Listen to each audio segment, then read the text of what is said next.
새벽 5시 김철수 할아버지의 방에서 낡은 자명종 시계가 울립니다. 창밖으로는 아직 동이 트지 않았고 창가에 놓인 온도계는 영하 12도를 가리키고 있습니다. 반지하 단칸방에 회색빛 벽지는 곳곳이 갈라져 있고 천장 구석에는 검은 곰팡이가 피어 있습니다. 아이고, 또 이렇게 춥구나. 관절염으로 굳어버린 손가락으로 낡은 이불을 걷어내며 할아버지는 천천히 몸을 일으킵니다. 다 다른 전기장판에 전원을 끄는 손이 망설여집니다. 전기요금이 걱정되어 밤새 켜두진 못했지만 아침만이라도 더 따뜻했으면 하는 마음이 듭니다. 지난달에는 전기요금이 8만 원이나 나와서 한동안 컵라면으로만 끼니를 때워야 했던 기억이 아직 생생합니다. 이불 좀 더 덮고 있을까? 잠시 망설이다 이내 고개를 젓습니다. 6.25 전쟁 때는 이것보다 더 추웠는데. 10살배기 어린애가 부모 손잡고 부산까지 걸어갔던 그 겨울에 비하면 지금이야 호강입니다. 피난 가는 길에 동상 걸린 발가락이 아직도 시리지만 그때와 비교하면 지금이야 천국이라고 생각하면서도 가슴 한켠이 먹먹해집니다. 낡은 장롱을 열어 두터운 점퍼를 꺼내 입습니다. 이 점퍼는 5해 전 아내가 마지막으로 사준 겨울옷입니다. 단추를 잠그려 하지만 관절염으로 뒤틀린 손가락이 말을 듣지 않습니다. 영자야, 너라면 이런 날 뭐라고 했을까? 벽에 걸린 낡은 흑백 사진, 속 아내의 모습을 보며 중얼거립니다. 그 사진은 1975년 첫 아들을 낳고 찍은 것입니다. 당시 반도상가에서 장사를 시작할 때였죠. 33, 인생에서 가장 희망찼던 시절이었습니다. 수출 늘어나는 소리, 고속도로 뚫린다는 소리에 가슴이 부풀었던 그때. 아, 약을 먹어야 하는데. 작은 탁자 위에 놓인 약봉지를 바라봅니다. 혈압약, 당뇨약, 관절염약. 한 달에 12만 원씩 나가는 약값이 큰 부담이지만 하루라도 걸으면 안 된다는 걸 잘 알고 있습니다. 월세 45만 원에 관리비 7만 원, 약값 12만 원. 매달 받는 기초연금 30만 원으로는 턱없이 부족합니다. 젊었을 땐 상상도 못했습니다. 60년대 말 서울로 올라와 영등포 공장에서 일할 때만 해도 열심히 하면 뭐든 될 것 같았는데 IMF가 오기 전까지는 그럭저럭 살만했습니다. 반도상가에서 시작한 가게가 동대문으로 커지면서 애들 대학도 보냈고 작은 아파트도 장만했습니다. 하지만 외환위기가 모든 것을 앗아갔습니다. 빚 보증을 섰던 친구가 도망가고 가게도 날리고 그 후로는 택시를 몰았습니다. 아내는 식당 일을 시작했고요. 그때 조금만 더 준비할 걸. 보험이라도 들어둘 걸. 하지만 그땐 그럴 여유가 없었습니다. 자식 교육에, 가게 운영에, 당장의 살림살이가 더 급했으니까요. 노후는 먼 미래의 이야기였습니다. 새벽 6시 할아버지는 허리에 폐지끈을 메고 집을 나섭니다. 예전에는 이 시간이면 택시 운전을 마치고 귀가하던 때였는데 백내장 수술 후 시력이 나빠져 면허를 반납했습니다. 지금은 이렇게라도 움직일 수 있는 것이 다행이라고 생각합니다. 어두운 골목길을 지나 아파트 단지 분리수거장으로 향합니다. 이른 새벽이지만 이미 여기저기서 폐지를 줍는 사람들의 소리가 들립니다. 대부분 자신과 비슷한 처지의 노인들입니다. 철수 씨, 오늘도 이르시네요. 아파트 경비원 박 씨가 따뜻한 커피를 건넵니다. 박 씨는 한때 포항제철 기능직이었다고 합니다. 산업화의 현장에서 평생을 보낸 사이라 서로를 잘 이해합니다. 고마워요, 박 선생. 요즘은 경쟁이 심해져서 일찍 나와야 해요. 그러게 말입니다. 우리 때는 퇴직이란 게 없었죠. 일할 수 있을 때까지 하는 거였는데 맞아요. 요즘 애들은 이해 못할 거예요. 우리가 얼마나 치열하게 살았는지. 박 씨의 커피를 마시며 잠시 이야기를 나눕니다. 둘 다 비슷한 시대를 살아온 사람들이라 대화가 잘 통합니다. 아침마다 이렇게 정을 나누는 게 하루의 작은 위안입니다. 철수 씨, 어제 뉴스 보셨어요? 노인 빈곤율이 OECD 국가 중 최고래요. 허허. 통계까지 내야 알아요? 우리가 매일 살고 있는데. 그래도 요즘 젊은이들이 조금씩 관심을 가진다네요. 노인 복지가 좋아질지도 모르죠. 우리 세대는 이미 늦었지. 다음 세대는 좀 나아지겠죠. 아침 8시 수집한 폐지를 고물상에 팝니다. 오늘은 운이 좋아 7,000원을 받았습니다. 며칠 전보다 1,000원 더 받은 것이 그나마 다행입니다. 고물상 주인이 영수증을 건네며 말합니다. 아버님, 요즘은 폐지값이 많이 떨어졌어요. 중국에서 안 사가니까. 그래도 어쩌겠어. 이것이라도 해야지. 제가 보기에는 복지관 일자리를 알아보시는 게 어떨까요? 다들 거기 하려고 기다린다대. 게다가 내가 뭐 할 수 있겠어. 이제 탑골공원으로 향합니다. 9시가 되자 공원은 하나둘 노인들로 채워지기 시작합니다. 대부분 자신과 비슷한 처지의 사람들입니다. 산업화 시대를 온몸으로 겪어낸 사람들, 이제는 시대의 뒤안길로 밀려난 사람들. 어이, 철수야. 여기 와서 앉아. 박만득 할아버지가 손짓합니다. 만득이 형은 한때 울산 현대중공업 조선소 반장이었습니다. 조선 한국 시절을 같이 겪은 사이죠.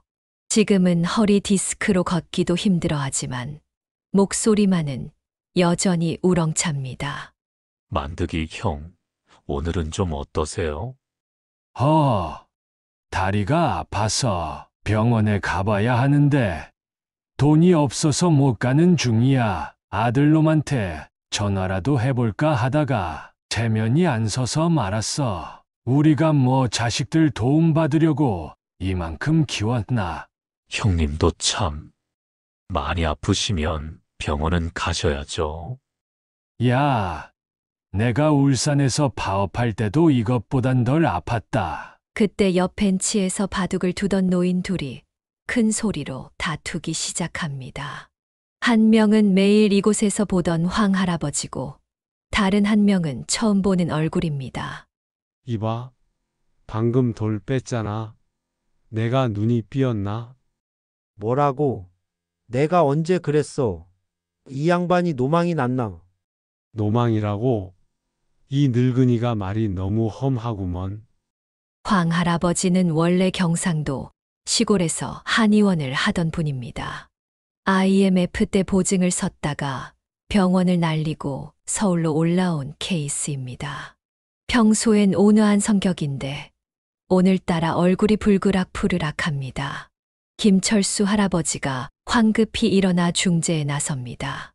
예전에 영등포 공장에서 노조 간부를 할 때도 이런 일이 많았습니다. 노사협상장에서 단련된 중재 실력이 이제는 이런 데 쓰이는군요. 자자, 두 분 다 진정하세요. 우리가 이 나이 먹도록 살면서 이런 일로 다투면 되겠습니까? 철수 씨는 빠지시오. 이건 우리 둘의 문제요. 아니, 이런 날씨에 혈압 올리면 안 됩니다. 자, 바둑판 다시 정리하시고 제가 심판 보면 어떨까요? 10시 반 공원은 점점 더 붐비기 시작합니다. 그때 나측은 얼굴이 보입니다. 매주 이 시간이면 찾아오는 양말 할머니 김옥순 여사입니다. 종로 지하상가에서 40년째 양말 장사를 하고 계시는 분입니다. 어르신들 식지 않게 가져왔어요. 오늘은 떡볶이에 튀김도 있답니다. 아이고, 옥순 씨가 또 이렇게. 에이, 뭐 별거라고. 장사가 잘 돼서 기분 좋은 김에 사왔지요. 김옥순 할머니는 6.25 때 남편을 잃고 혼자 자식 셋을 키우셨다고 합니다. 지하상가가 처음 생길 때부터 자리를 잡았고 지금은 딸과 함께 가게를 운영한다고 합니다. 요즘 젊은이들은 양말도 다 인터넷으로 산다더만. 그래도 우리 단골 손님들이 있어서 그럭저럭 살아요. 늙어도 일할 수 있다는 게 얼마나 감사한지 몰라요. 11시 공원 한켠에서 특별한 광경이 펼쳐집니다. 노인 댄스 교실의 시작입니다. 복지관에서 주최하는 프로그램인데 오늘따라 참여하는 분들이 많습니다. 어이구, 저기 춤추시는 박 여사봐. 젊어서 국악원에서 춤추던 분이라던데. 그래, 저분 남편이 6.25 때 전사하고 혼자 딸 새 키우면서도 춤을 못 잊으셨대. 춤이 뭐 나이가 있나. 저렇게 사시니까 정정하시지. 트로트 음악이 울려 퍼지자 박할머니가 김철수 할아버지에게도 함께 하자고 손짓합니다. 처음엔 손사래를 치다가 결국 자리에서 일어납니다. 철수 씨도 한 자리 하시네. 젊어서 동대문 시장 뒤에 댄스홀 다니셨다면서요. 아이고, 그때는 다들 그랬지. 일도 열심히 하고, 놀 때도 열심히 놀고. 정오가 되자 공원 앞 포장마차에서 고소한 튀김 냄새가 진동합니다. 출출해진 배를 붙잡고 있는데 옆자리에 만드기 형이 슬그머니 주머니에서 도시락을 꺼냅니다. 야, 철수야. 집사람이 김치찌개 좀 싸줬는데 둘이 먹자. 아니에요, 형님. 저는 빵 사왔어요. 됐어. 내가 형님 노릇하는데 너무 사양하지 마. 젊을 때 네가 공장에서 얼마나 많이 도와줬는데. 오후 2시 갑자기 공원을 찾은 방송국 촬영팀이 소란을 피웁니다. 노인 빈곤 관련 다큐멘터리를 만든다며 카메라를 들이대는 모습이 영 불편해 보입니다. 할아버님들, 현재 노인분들의 생활고에 대해 취재하고 있는데요. 인터뷰 좀 해주시면 안 될까요? 우더러 뭘 바라시나. 불쌍한 노인네들 찍어서 시청률 올려보겠다고. 아니요. 그게 아니라 사회적 문제를 알리고. 사회적 문제. 우리가 이 나라 여기까지 오는데 얼마나 힘썼는지는 아나. 한강의 기적이 그냥 이뤄진 줄 아나? 옆에 있던 이 할아버지가 버럭 화를 냅니다.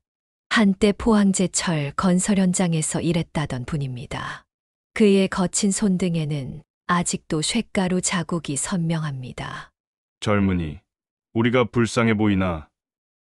우리는 그저 우리 시대를 살아낸 것뿐이야. 지금 젊은이들이 더 불쌍해. 취직도 힘들고 집 살 기회도 없고. 3시쯤 뜻밖의 손님들이 찾아옵니다. 근처 고등학교 학생들이 어르신과의 대화 수업으로 공원을 찾은 것입니다. 말끔한 교복 차림의 여학생이 김철수 할아버지 앞에 앉습니다. 할아버지, 젊으셨을 때는 어떤 일을 하셨어요? 공장도 다녔고, 택시도 몰았고, 장사도 해보고. 그때는 뭐든 했어. 일만 하면 돈을 벌 수 있던 시대였거든. 지금 우리 나이였을 때는 어땠나요? 그때 막 서울로 올라왔을 때지. 시골에서는 먹고 살기 힘들어서 떠나왔어. 처음에는 영등포 공장에서 야간 작업만 했었지. 그때가 힘드셨겠어요. 힘들었지. 하지만 희망이 있었어. 열심히 하면 잘 살 수 있다는 믿음이 있었거든. 지금 젊은이들은 그런 희망조차 없어 보여서 더 안타깝다. 4시 공원 한켠에서 웅성거리는 소리가 들립니다. 사진작가라는 젊은이가 노인들의 모습을 무단으로 찍고 있었던 겁니다. 아저씨, 허락도 없이 그렇게 찍으면 안 되지. 공공장소에서 찍는 건데 뭐가 문제죠? 우리가 전시동물이가. 자네 부모님도 이런 식으로 찍히면 좋아하시겠나? 5시쯤 근처 약국 김 약사가 혈압 체크를 하러 옵니다. 돌아가신 아버지가 이곳에서 마지막 시간을 보냈다고 합니다. 어르신들, 오늘도 혈압 재고 가세요. 약은 잘 드시고 계시죠? 김 선생 덕분에. 근데 약값이 자꾸 올라서 걱정이야. 많이 힘드시죠? 제가 할 수 있는 선에서 최대한 도와드릴게요. 6시 하늘이 어두워지기 시작합니다. 노인정에서는 고등학교 봉사동아리가 준비한 라면 봉사가 시작됩니다. 할아버지, 너무 추우시죠? 얼른 들어오셔서 따뜻한 라면 드세요.